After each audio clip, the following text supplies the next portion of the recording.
जय माता दी दोस्तों।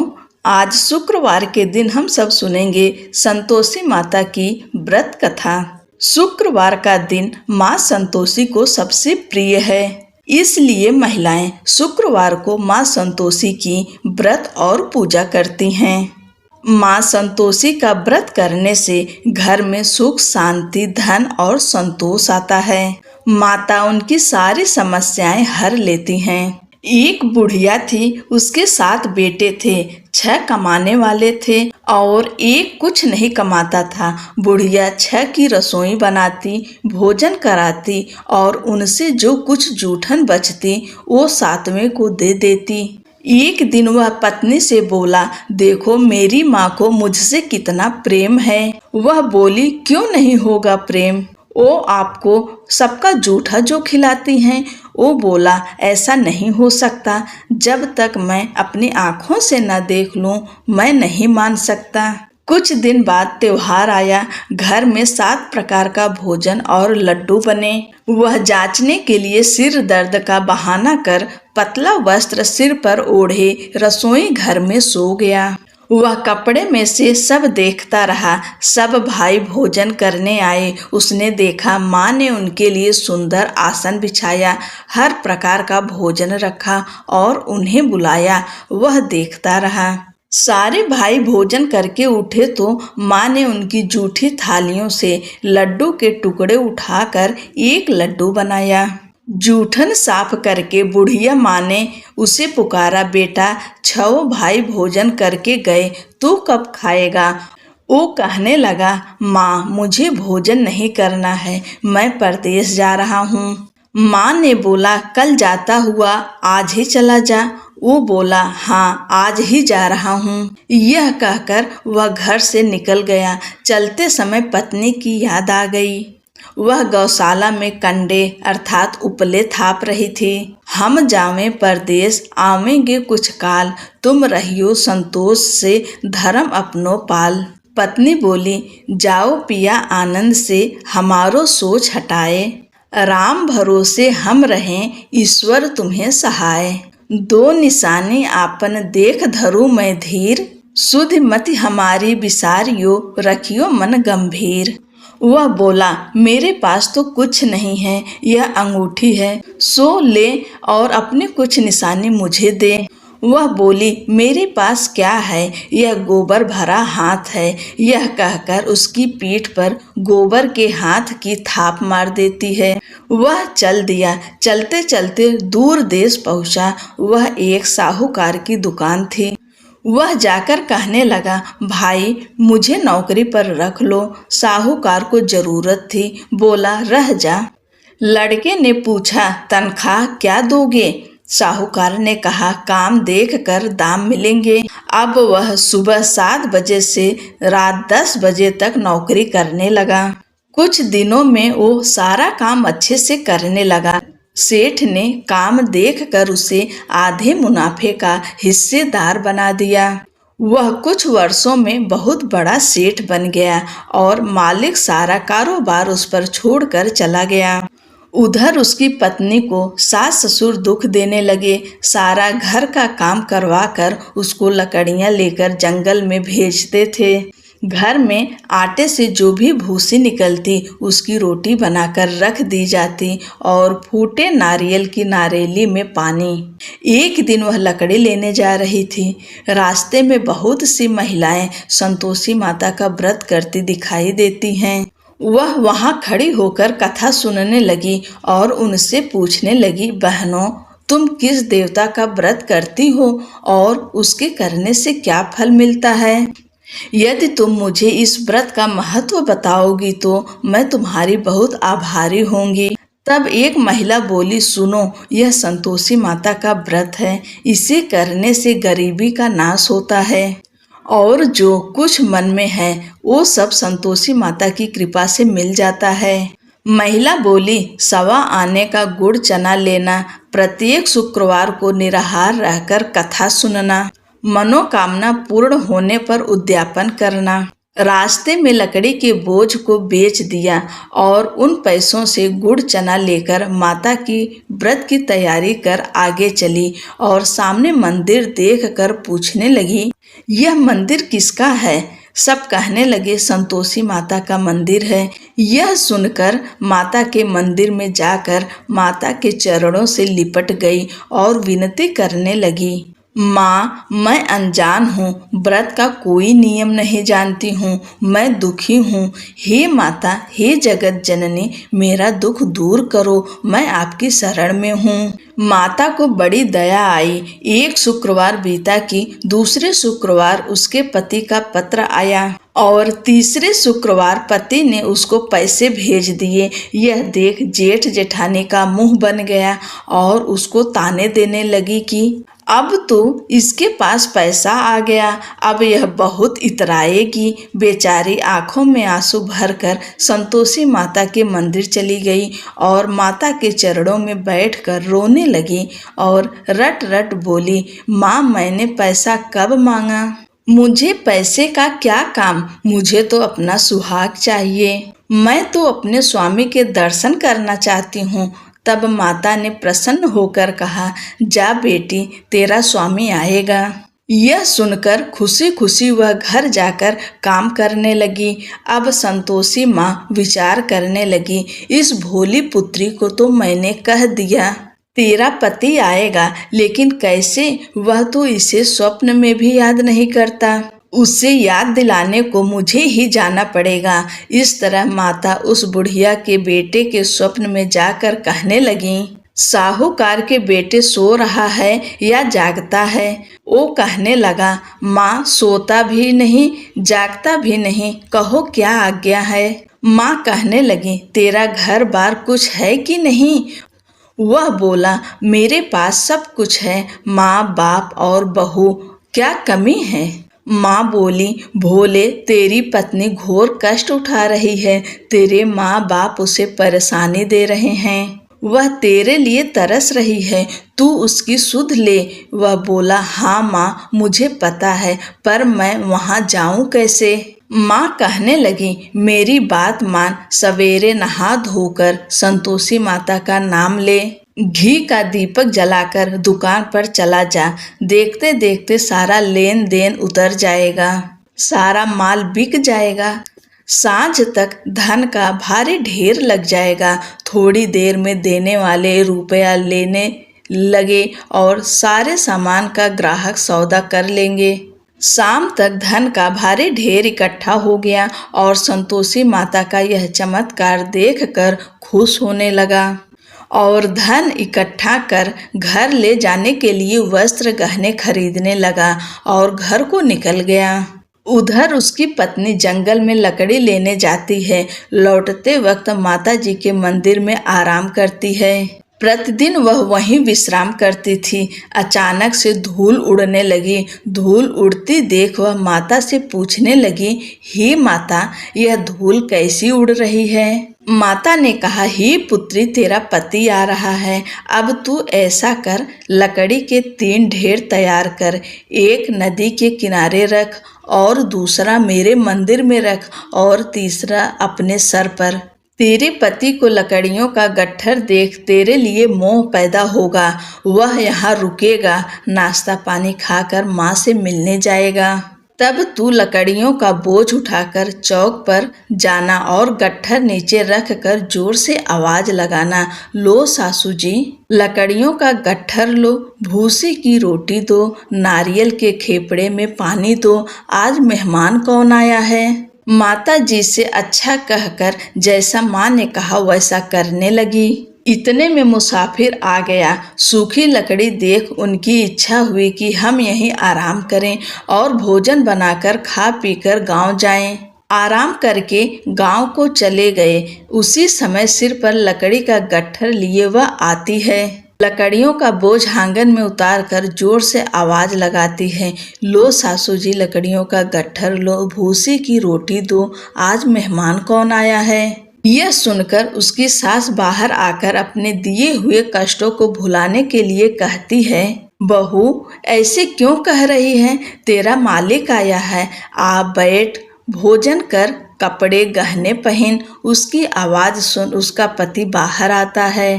अंगूठी देख व्याकुल हो जाता है। माँ से पूछता है, माँ यह कौन है? माँ बोली, बेटा यह तेरी बहू है। जब से तू गया है तब से सारे गांव में भटकती फिरती है। घर का काम काज कुछ करती नहीं, चार पहर आकर खा जाती है। वह बोला, ठीक है माँ, मैंने इसे भी देखा और तुम्हें भी। अब दूसरे घर की चाबी दो, उसमें रहूंगा। माँ बोली, ठीक है। तब वह दूसरे मकान की तीसरी मंजिल का कमरा खोला, सारा सामान जमाया। एक दिन में राजा के महल जैसा ठाट बाट बन गया। अब क्या था, बहू सुख भोगने लगी। इतने में शुक्रवार आया। पति से कहा, मुझे संतोषी माता के व्रत का उद्यापन करना है। पति बोला, खुशी से कर लो। वह उद्यापन की तैयारी करने लगी। जेठानी के लड़कों को भोजन के लिए गई। उन्होंने कहा, ठीक है, पर पीछे से जेठानी ने अपने बच्चों से कहा, भोजन के वक्त खटाई मांगना, जिससे उसका उद्यापन न हो। लड़के गए, खीर खाकर पेट भर गया, लेकिन खाते ही कहने लगे, हमें खटाई दो, हमें खीर नहीं खानी है। वह कहने लगी, खटाई नहीं दी जाएगी, यह तो संतोषी माता का प्रसाद है। लड़के उठ खड़े हुए, बोले, पैसा लाओ। भोली बहू कुछ जानती नहीं थी, उन्हें पैसे दे दिए। लड़के उसी समय इमली लेकर खाने लगे। यह देखकर बहू पर माताजी ने गुस्सा किया। राजा के दूत उसके पति को पकड़कर ले गए। जेठ जेठानी कहने लगे, लूट लूट कर धन लाया था, अब पता लगेगा। जब जेल की मार खाएगा। बहू से यह सहन नहीं हुआ। रोती हुई मंदिर गई, कहने लगी, हे माता, यह क्या किया? हंसाकर अब भक्तों को रुलाने लगी। माता बोली, बेटी तूने उद्यापन करके मेरा व्रत भंग किया है। वह कहने लगी, माता मैंने क्या अपराध किया? मैंने भूल से लड़कों को पैसे दे दिए थे, मुझे क्षमा करो, मैं फिर तुम्हारा उद्यापन करूंगी। माँ बोली, अब भूल मत करना। वह कहती है, अब भूल नहीं होगी। अब वो कैसे आएंगे? माँ बोली, जा, तेरा पति तुझे रास्ते में आता मिलेगा। वह निकली, राह में पति मिला। उसने पूछा, कहाँ गए थे? वह कहने लगा, इतना धन जो कमाया है उसका टैक्स राजा ने मांगा था, वह भरने गया था। वह खुश होकर बोली, अब घर को चलो। कुछ दिन बाद फिर शुक्रवार आया। अब बोली, मुझे दोबारा माता का उद्यापन करना है। पति ने कहा, करो। बहू ने फिर जेठ के लड़कों को भोजन को कहने गई। जेठानी ने एक दो बातें सुनाई और तुम सब लोग पहले ही खटाई मांगना। लड़के भोजन से पहले कहने लगे, हमें खीर नहीं खानी है, हमारा जी बिगड़ता है, कुछ खटाई खाने को दो। वह बोली, खटाई किसी को नहीं मिलेगी, आना हो तो आओ। वह ब्राह्मण के लड़के लाकर भोजन कराने लगी। दक्षिणा की जगह उनको एक एक फल दिया। संतोषी माता प्रसन्न हुई। माता की कृपा हुई। 9वें मास में उसे सुंदर पुत्र प्राप्त हुआ। पुत्र को पाकर प्रतिदिन माता जी के मंदिर को जाने लगी। माँ ने सोचा, यह रोज आती है, आज क्यों न इसके घर चलूं। यह विचार कर माता ने भयानक रूप बनाया। गुड़ चने से सना मुख, ऊपर सूंड के समान होठ, उस पर मक्खियां भिन भिन कर रही थी। देहली पर पैर रखते ही उसकी सास चिल्लाई, देखो रे, कौन चुड़ैल चली आ रही है, लड़कों इसे निकालो, नहीं तो किसी को खा जाएगी। लड़के भगाने लगे, चिल्लाकर खिड़की बंद करने लगे। बहू रोशनदान से सब देख रही थी। खुशी से चिल्लाने लगी, आज तो मेरी माताजी मेरे घर आई हैं। वह बच्चे को दूध पीने से हटाती है। इतने में सास को क्रोध आ गया। वह बोली, क्या हुआ है, बच्चे को क्यों पटक दिया? इतने में माँ के प्रताप से लड़के ही लड़के नजर आने लगे। वह बोली, माँ, मैं जिसका व्रत करती हूँ यह संतोषी माता हैं। सबने माता जी के चरण पकड़ लिए और विनती कर कहने लगे, हे माता, हम नादान हैं, तुम्हारा व्रत भंग कर हमने बड़ा अपराध किया है। माता, आप हमारा अपराध क्षमा करो। इस प्रकार माता प्रसन्न हुई, बहू को प्रसन्न हो, जैसा फल दिया वैसा माता सबको दे। जो पढ़े सुने हुंकारा भरे, उसका मनोरथ पूर्ण हो। बोलो संतोषी माता की जय। अब हम सब अन्नपूर्णा माता की कथा सुनेंगे। एक समय की बात है, काशी निवासी धनंजय की पत्नी सुलक्षणा थी। उसे सभी सुख प्राप्त थे, केवल निर्धनता ही उसके दुख का कारण था। यह दुख उसे हर समय सताता रहता था। एक दिन सुलक्षणा ने अपने पति से कहा, स्वामी आप कुछ उद्यम करो, अर्थात मेहनत करो, कुछ काम धंधा करो, तभी काम चले। इस प्रकार कब तक काम चलेगा? सुलक्षणा की बात धनंजय के मन में बैठ गई और वह उसी दिन विश्वनाथ शंकर जी को प्रसन्न करने के लिए बैठ गया और कहने लगा, हे देवाधिदेव विश्वेश्वर, मुझे पूजा पाठ कुछ नहीं आता है, केवल आपके भरोसे बैठा हूँ। इतना कहकर वह 2-3 दिन भूखा प्यासा बैठा रहा। यह देखकर भगवान शंकर ने उसके कान में अन्नपूर्णा अन्नपूर्णा अन्नपूर्णा इस प्रकार 3 बार कहा। धनंजय सोच में पड़ गया कि यह कौन था और क्या कह गया। मंदिर से आते ब्राह्मणों से पूछने पर उन्होंने बताया कि वह अन्नपूर्णा देवी का नाम सुन रहा था। धनंजय ने अपने घर जाकर सुलक्षणा से सारी बात कही। वह बोली, नाथ चिंता मत करो, स्वयं शंकर जी ने यह मंत्र दिया है, वे स्वयं ही खुलासा करेंगे, आप फिर जाकर उनकी आराधना करो। धनंजय फिर से पूजा में बैठ गया। रात्रि में शंकर जी ने उसे आज्ञा दी और कहा, तू पूर्व दिशा में चला जा। धनंजय अन्नपूर्णा का नाम जपता हुआ और रास्ते में फल खाता, झरनों का पानी पीता हुआ चलता गया। वहां उसे चांदी से चमकती वन की शोभा देखने को मिली। सुंदर सरोवर के किनारे कई अप्सराएं एक कथा सुन रही थी और माँ अन्नपूर्णा इस प्रकार बार बार कह रही थी। धनंजय ने उनसे पूछा, हे देवियों, आप यह क्या करती हो? उन्होंने बताया कि वे सब माँ अन्नपूर्णा का व्रत करती हैं। धनंजय ने पूछा, व्रत पूजा करने से क्या होता है? यह किसी ने किया भी है? इसे कब किया जाता है? कैसा व्रत है और कैसी विधि है? मुझे विस्तार से बताओ। उन्होंने बताया कि इस व्रत को सभी कर सकते हैं। 21 दिन तक के लिए 21 गांठ का सूत लेना चाहिए। यदि 21 दिन न बने तो 1 दिन उपवास करें। यह भी न बने तो केवल कथा सुनकर प्रसाद लें।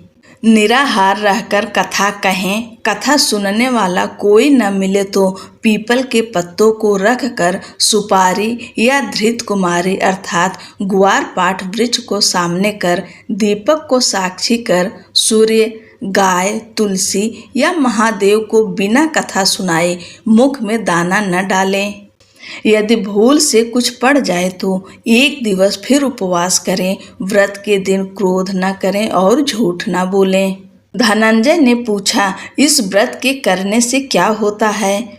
उन्होंने बताया, इसके करने से अंधों को नेत्र मिलते हैं, लूलों को हाथ मिलते हैं, निर्धन के घर धन आता है, बाझन को संतान मिलती है, मूर्ख को विद्या मिलती है। जो जिस कामना से व्रत करे, माँ उसकी इच्छा पूरी करती हैं। धनंजय बोला, बहनों, मेरे पास धन नहीं है, विद्या नहीं है, कुछ भी तो नहीं है। मैं दुखिया ब्राह्मण हूँ, मुझे इस व्रत का सूत दोगी? उन्होंने कहा, हाँ भाई, तेरा कल्याण हो, हम तुम्हें अवश्य देंगे। ले, इस व्रत का मंगल सूत ले। धनंजय ने व्रत किया और व्रत पूरा होने पर सरोवर में से 21 खंड की सुवर्ण सीढ़ी हीरा मोती जड़ी हुई प्रकट हुई। धनंजय ने जय अन्नपूर्णा कहता हुआ नीचे उतर गया और वहां उसने करोड़ों सूर्य से प्रकाशमान अन्नपूर्णा का मंदिर देखा। सामने सुवर्ण सिंहासन पर माता अन्नपूर्णा विराजमान थीं। भगवान शंकर भिक्षा हेतु खड़े थे और देवंगनाएं चंवर डुला रही थी। धनंजय ने देवी के चरणों में गिरकर अपने दुख की बात बताई। माता बोली, मेरा व्रत किया है, जा, संसार तेरा सत्कार करेगा। माता ने धनंजय की जिह्वा पर बीज मंत्र लिख दिया, जिससे उसके रोम रोम में विद्या प्रकट हो गई। धनंजय ने खुद को काशी विश्वनाथ के मंदिर में खड़ा पाया। धनंजय ने मां का वरदान लेकर घर आकर सुलक्षणा को सब बताया। माता जी की कृपा से उनके घर में संपत्ति उमड़ने लगी। छोटा सा घर बहुत बड़ा बन गया। जैसे शहद के छत्ते में मक्खियां जमा होती हैं, उसी प्रकार अनेक सगे संबंधी आकर उनकी बड़ाई करने लगे। सुलक्षणा से संतान नहीं है, इसलिए तुम दूसरा विवाह करो। सबने कहा कि इतना धन और इतना बड़ा घर, सुंदर संतान नहीं तो इस कमाई का कौन भोग करेगा। अनिच्छा होते हुए भी धनंजय को दूसरा विवाह करना पड़ा और सती सुलक्षणा को सौत का दुख उठाना पड़ा। दिन बीतते गए और फिर अगहन मास आया। नए बंधन में बंधे पति से सुलक्षणा ने कहलाया कि हम व्रत के प्रभाव से सुखी हुए हैं, इस कारण यह व्रत छोड़ना नहीं चाहिए। यह माता जी का प्रताप है कि हम इतने संपन्न और सुखी हैं। सुलक्षणा की बात सुनकर धनंजय उसके यहाँ आया और व्रत में बैठ गया। नई बहू को इस व्रत की खबर नहीं थी। वह धनंजय के आने की राह देख रही थी। दिन बीतते गए और व्रत पूर्ण होने में 3 दिवस बाकी थे कि नई बहू को खबर पड़ी। उसके मन में ईर्ष्या की ज्वाला दहकने लगी थी। वह सुलक्षणा के घर आ पहुंची और उसने वहां भगदड़ मचा दी। वह धनंजय को अपने साथ ले गई। धनंजय को थोड़ी देर के लिए निद्रा ने आ दबाया। इसी समय नई बहू ने उसका व्रत का सूत तोड़कर आग में फेंक दिया। अब तो माता जी का कोप जाग गया। घर में अचानक आग लग गई। सब कुछ जलकर खाक हो गया। सुलक्षणा ने यह देखकर धनंजय को फिर अपने घर ले आई। नई बहू रूठ कर अपने पिता के घर जा बैठी। पति को परमेश्वर मानने वाली सुलक्षणा बोली, नाथ, घबराना नहीं, माता जी की कृपा अलौकिक है। पुत्र कुपुत्र हो जाता है, पर माता कुमाता नहीं होती। अब आप श्रद्धा और भक्ति से आराधना शुरू करो, वे जरूर हमारा कल्याण करेंगी। धनंजय फिर माता के पीछे पड़ गया। फिर वही सरोवर सीढ़ी प्रकट हुई। उसमें माँ अन्नपूर्णा कहकर वह उतर गया। वहां जाकर माँ अन्नपूर्णा के चरणों में रुदन करने लगा। माता प्रसन्न हो बोली, यह मेरी स्वर्ण की मूर्ति ले, उसकी पूजा करना, तू फिर सुखी हो जाएगा। जा, तुझे मेरा आशीर्वाद है। तेरी स्त्री सुलक्षणा ने श्रद्धा से मेरा व्रत किया है, उसे मैंने पुत्र दिया है। धनंजय ने आंखें खोली तो खुद को काशी विश्वनाथ के मंदिर में खड़ा पाया। वहां से फिर उसी प्रकार घर को आया। इधर सुलक्षणा के दिन चढ़े और महीने पूरे होते ही पुत्र का जन्म हुआ। गांव में आश्चर्य की लहर दौड़ गई। इसी प्रकार उसी गांव के निसंतान सेठ के पुत्र होने पर उसने माता अन्नपूर्णा का मंदिर बनवा दिया। उसमें माता जी धूमधाम से पधारी, यज्ञ किया और धनंजय को मंदिर के आचार्य का पद दे दिया। जीविका के लिए मंदिर की दक्षिणा और रहने के लिए बड़ा सुंदर सा भवन दिया। धनंजय स्त्री पुत्र सहित वहां रहने लगा। माता जी के चढ़ावे में भरपूर आमदनी होने लगी। इधर नई बहू के पिता के घर डाका पड़ा, सब लुट गया। वे भीख मांगकर पेट भरने लगे।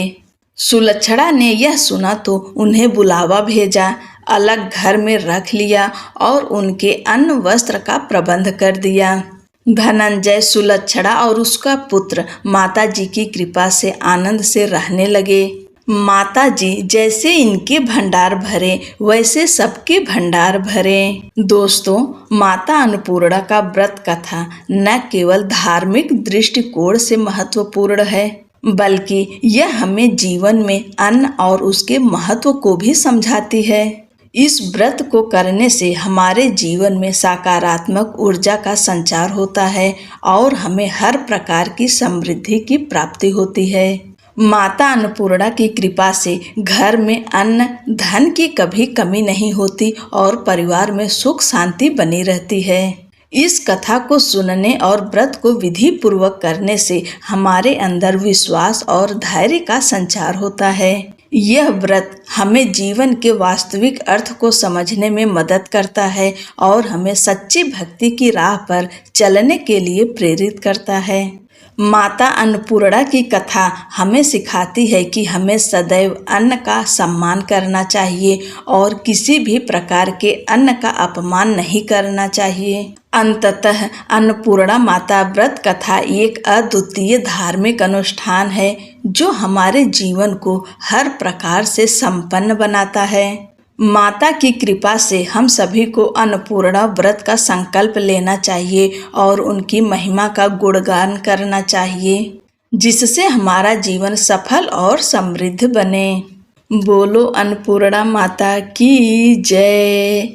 बाबा विश्वनाथ की जय। हर हर महादेव।